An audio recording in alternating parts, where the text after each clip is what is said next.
ഭക്ഷണം നമ്മൾ പല കാര്യങ്ങൾക്കായി ഉപയോഗിക്കുന്നു.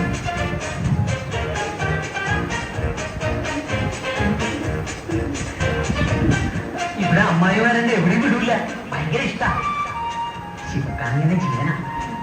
വല്ലാത്ത ജോലിക്കാരൊക്കെ വന്നിട്ട് എന്തായാലും ഞങ്ങൾ അടുത്ത ആഴ്ച അങ്ങോട്ട് വരും. ഇത് കൂടി കഴിക്കും.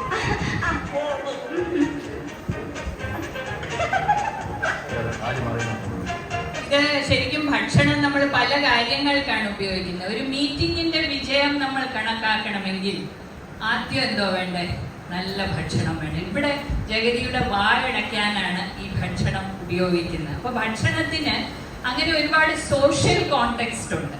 നമ്മൾ ഒരുപാട് കാര്യങ്ങൾക്കായിട്ട് ഒരു ആരെങ്കിലും നമുക്കൊന്ന് പ്ലീസ് ചെയ്യണമെങ്കിൽ, അല്ലേ, പുരുഷന്റെ മനസ്സിലേക്ക് കയറുന്ന വയറ്റിലൂടെയാണെന്ന് നേരത്തെ പറഞ്ഞു വെച്ചിട്ടുള്ളതാണ്. അതുപോലെ തന്നെ ഒരു ഗസ്റ്റിനെ പ്ലീസ് ചെയ്യണമെങ്കിൽ നല്ലൊരു ആഹാരം. അപ്പം അങ്ങനെ പലതരത്തിൽ സമൂഹപരമായിട്ടല്ലേ, സോഷ്യലായിട്ട് ഭക്ഷണം നമ്മൾ ഉപയോഗിക്കുന്നുണ്ട്. Next slide.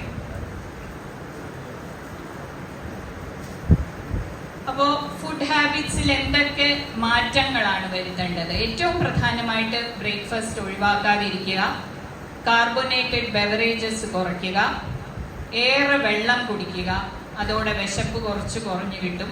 Fresh fruits and vegetables ആക്കുക. എപ്പോഴും ഡോക്ടർ പറഞ്ഞതുപോലെ വിശക്കുമ്പോൾ മാത്രം കഴിക്കുക, ചെറിയ അളവിൽ കഴിക്കുക. 1/4 ഭാഗം വെള്ളം കൊണ്ട്, ചുരുങ്ങിയത് അരഭാഗമെങ്കിലും വെള്ളം കൊണ്ട് നിറച്ചിട്ട് ബാക്കി മാത്രം ആഹാരം കൊണ്ട് നിറയ്ക്കുക. അടുത്ത സ്ലൈഡ്. ഇതാണ് good carbs and bad carbs. ഇപ്പം ഫോക്കസ് മുഴുവൻ കാർബോഹൈഡ്രേറ്റ്സിലേക്ക്, അല്ലെ അന്നജത്തിലേക്കാണ് ഷിഫ്റ്റ് ആയിരിക്കുന്നത്. അപ്പൊ എന്താണ് നല്ല കാർബോഹൈഡ്രേറ്റ്സ്? അതായത് മുഴുവനായിട്ടുള്ള ധാന്യങ്ങൾ, നാരുള്ള ധാന്യങ്ങൾ, അല്ലെ തവിടുള്ള ധാന്യങ്ങൾ, സ്വീറ്റ് പൊട്ടാറ്റോ, ഇതുപോലത്തെ ഹേസൽ നട്ട്, ഫ്രഷ് ഫ്രൂട്ട്സ്, പംകിൻ സീഡ്സ്. ഇപ്പം നമുക്കറിയാം ഒരുപാട് അത്തരം ധാന്യങ്ങൾ, ചെറുധാന്യങ്ങൾ എന്ന് പറയുന്ന മില്ലറ്റ്സ് എന്ന് പറയുന്ന സാധനങ്ങൾ ഒരുപാട് ഫാഷനിലാണ്. മൊത്തത്തിൽ മില്ലറ്റ്സിലേക്ക് മാറൂ എന്ന് ഞാൻ ഒരിക്കലും പറയില്ല.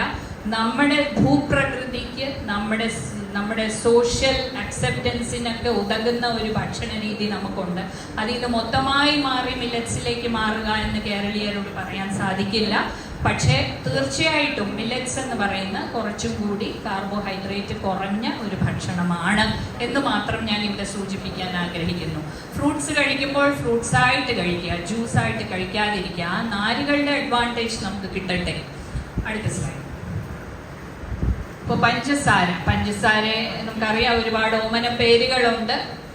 വൈറ്റ് പോയിസൺ എന്നൊക്കെ പറഞ്ഞ് കേട്ടിട്ടുണ്ടാവാം നിങ്ങൾ. ഇത്രയും ഒരുപാട് പ്രശ്നങ്ങൾക്കിടയാക്കുന്ന കാര്യമാണ് പഞ്ചസാരയുടെ ഉപയോഗം. അടുത്ത സ്ലൈഡ്.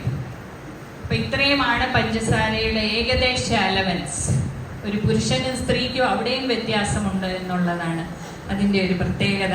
അപ്പൊ പഞ്ചസാരയുടെ ഉപയോഗം ഇതിൽ താഴ്ത്തി നിർത്തുക.